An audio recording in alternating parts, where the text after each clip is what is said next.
Olá, meu nome é Igor Ferreira, bem-vindos ao meu canal e hoje eu vou falar sobre o enovelamento de proteínas, mais especificamente sobre o postulado ou experimento de Christian-Amphisen.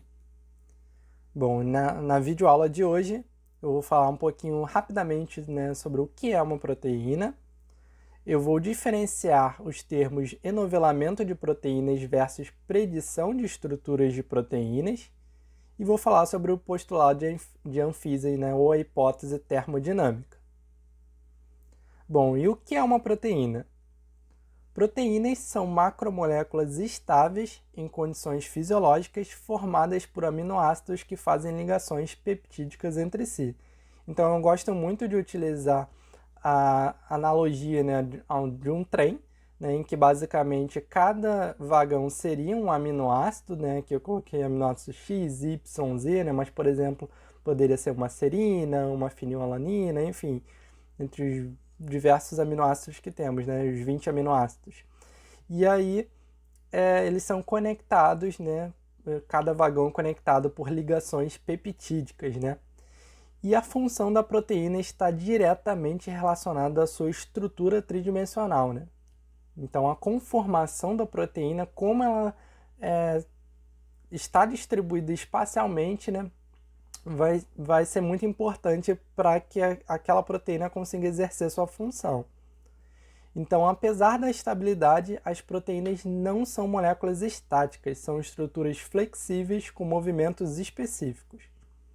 E o estado nativo não é uma estrutura estática, mas um conjunto de conformações de baixa energia livre e biologicamente relevantes que a cadeia assume regularmente no meio no qual exerce as suas funções. Então, agora falando sobre o enovelamento de proteínas versus a predição de estruturas de proteínas, os estudos sobre o enovelamento de proteínas estão mais interessados no como a cadeia peptídica sintetizada adota sua estrutura tridimensional nativa e não no produto final do enovelamento. Então, basicamente, nos estudos sobre o enovelamento de proteínas, estão mais interessados no como aquela sequência de aminoácidos, que é linear, ela sai desse estado para uma estrutura terciária, uma estrutura tridimensional. Como que vai ocorrer esse processo, Enquanto que na predição de estruturas, a gente só está interessado em realmente o produto final, A gente não quer saber como que isso ocorreu, Claro que existem alguns métodos de predição de estruturas que são baseados em conhecimentos sobre o enovelamento de proteínas, Então, agora falando sobre o postulado de Amphisen, ou a hipótese termodinâmica, falando especificamente sobre o experimento que o Christian Amphisen fez. Primeiramente, quem foi Christian Amphisen? Christian Amphisen foi um químico que nasceu na Pensilvânia, nos Estados Unidos, e que ele ganhou o Prêmio Nobel de Química de 1972, porque ele demonstrou a relação entre a sequência de aminoácidos de uma proteína e a sua conformação. E qual foi essa proteína? Foi a ribonuclease. A ribonuclease ela possui ali 124 aminoácidos. E a ribonuclease tem como atividade catalítica, ela cliva moléculas de RNA, como mostrado nessa breve animação, Então, e aí o que ele decidiu fazer, Aqui eu peguei uma representação de uma ribonuclease no PDB, E aqui eu destaquei as ligações de sulfeto dessa ribonuclease, São 4 ligações de sulfeto nessa proteína. E aí, essas ligações de sulfeto, elas são oriundas da oxidação de resíduos de cisteína espacialmente próximos. E elas podem ser clivadas reversivelmente por um agente redutor.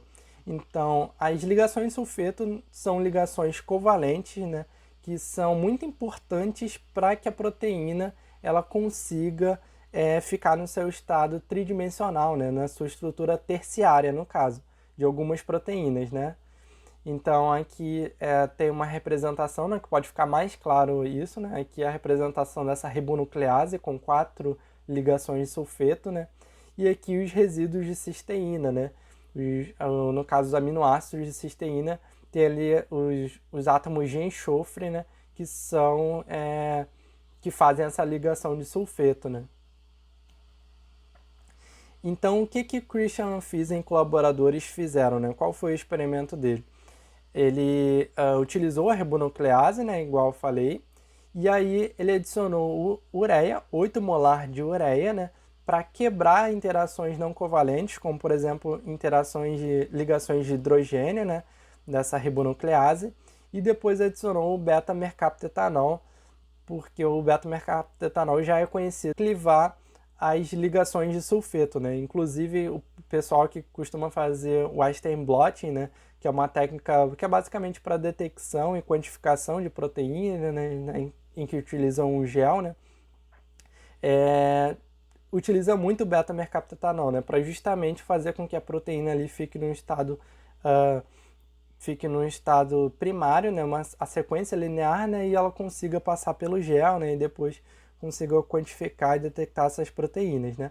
Mas basicamente ele utilizou a ureia, o beta-mercaptetanol, para desnaturar, né, a proteína.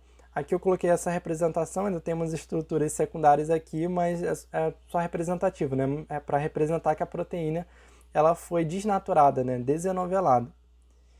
E aí ele observou que quando a proteína estava desenovelada, né, ocorria a perda total da atividade catalítica. Então, ele confirmou a observação de que para que uma proteína exerça sua função, ela deve estar na sua conformação nativa, né, confirmando aí que a estrutura tridimensional no estado nativo é extremamente importante para que aquela proteína consiga fazer a atividade catalítica dela, né, que nesse caso é clivar moléculas de RNA. E aí o que ele fez? Ele removeu a ureia e o beta-mercaptetanol por diálise. Diálise é uma técnica muito utilizada para a separação de moléculas, né, e eu coloquei um vídeo aqui breve sobre isso, né. Aí então ele removeu a ureia e o beta-mercaptetanol por diálise. Então eu coloquei aqui um vídeo rapidinho só para mostrar como é esse processo, né? Mas a diálise é basicamente um processo de separação de moléculas a partir de uma membrana semipermeável, né? Que vai ali separar moléculas de acordo com o tamanho delas, né? Em que moléculas menores conseguem atravessar essa membrana, né? Enquanto que moléculas maiores já ficam retidas, né? Então isso permite a remoção aqui da ureia e do beta-mercaptetanol, né, que são moléculas menores, enquanto que ele isolou ali a proteína ribonuclease, né? Só a critério de curiosidade mesmo. E aí ele observou que ao remover essas duas moléculas, a proteína em contato com o ar, né, ela recuperava lentamente a atividade enzimática. Então ela voltava a um estado enovelado, né? Então aquela proteína saiu de um estado desenovelado para um estado, né, tridimensional, né? Não mais ali uma estrutura linear. Então agora com essa imagem, eu acho que vai ficar ainda mais claro para você entender, né? Aqui no caso é a ribonuclease no seu estado nativo, né, com as 4 ligações de sulfeto. E aí eles adicionaram 8 molar de ureia e beta-mercaptetanol, que aí levou essa proteína a um estado desnaturado, né, desenovelado, em que a ureia é importante, que nem eu falei, para desfazer as interações não covalentes, né, e o beta-mercaptetanol é importante para desfazer as ligações de sulfeto. E aí, ao remover a ureia e o beta-mercaptetanol, em contato com o ar, né, com o oxigênio, a proteína voltava ao seu estado nativo, né? No caso, ela estava na sua estrutura que era ativa. E aí a conclusão 1 foi que toda a informação necessária para o enovelamento da cadeia peptídica na estrutura nativa está contida em sua estrutura primária, sequência linear de aminoácidos. Então, a informação para o enovelamento, para sair desse estado linear para um estado tridimensional, toda a informação estava ali contida na sequência de aminoácidos por si só. Não tinha nada ali, né, além do ar, que fizesse com que a proteína iniciasse um processo de enovelamento até a sua estrutura nativa, né? Mas ele ainda fez mais experimentos, né? E um experimento em que ele removeu o beta-mercaptetanol, né, primeiro, e aí essa proteína, né, nesse estado desenovelado, em contato com o ar, né, com o oxigênio, eram formados ligações de sulfeto, né, mas em locais diferentes, né, em cisteínas diferentes naquela proteína, e que não formava ali a proteína no seu estado nativo, né? E aí depois ele removeu a ureia, né? E aí a proteína final ela não ficou no seu estado ativo, né? Ficou uma proteína ali truncada, né? Com interações de ligações de sulfeto impróprias, né? Então a proteína não conseguia exercer a sua função, né, catalítica de clivar ali moléculas de RNA. E aí adicionando pequenas quantidades de beta-mercaptoetanol, né, para apenas ser suficiente para clivar essas ligações de sulfeto que não foram formadas corretamente, né? Isso já foi suficiente para fazer com que aquela proteína voltasse ali a um estado ativo, né? No caso, na sua forma nativa. Então, a segunda conclusão, né, desse experimento foi que a forma nativa de uma proteína tem a estrutura mais estável termodinamicamente. E o que ele percebeu desse achado? Os resíduos de cisteína da cadeia eram oxidados pelo ar e a enzima espontaneamente se novelava para a forma cataliticamente ativa. Em resumo, o postulado de Amphisen, também conhecido como a hipótese termodinâmica, afirma que, pelo menos para pequenas proteínas globulares, a estrutura nativa é determinada unicamente pela sequência de aminoácidos. Estudos posteriores estabeleceram a generalidade desse importante princípio da biologia molecular. A sequência é um importante determinante da conformação proteica. E nas condições do ambiente, isto é, temperatura, pressão e constituição do solvente, em que o enovelamento ocorre, a estrutura nativa ela possui 3 propriedades. A estrutura deve ser única, isto é, uma dada sequência não deve possuir outras conformações com energia livre comparável com o do estado nativo. Então, a proteína ela sai de um estado com alta entropia, né, com alta energia livre, e ela, conforme vai se enovelando, né, ela vai chegar a um estado mínimo de energia, que aquela energia vai ficar concentrada, né, e que vai ser ali o seu estado nativo, né, que no caso vai ser nesse estado que a proteína vai conseguir exercer a sua função.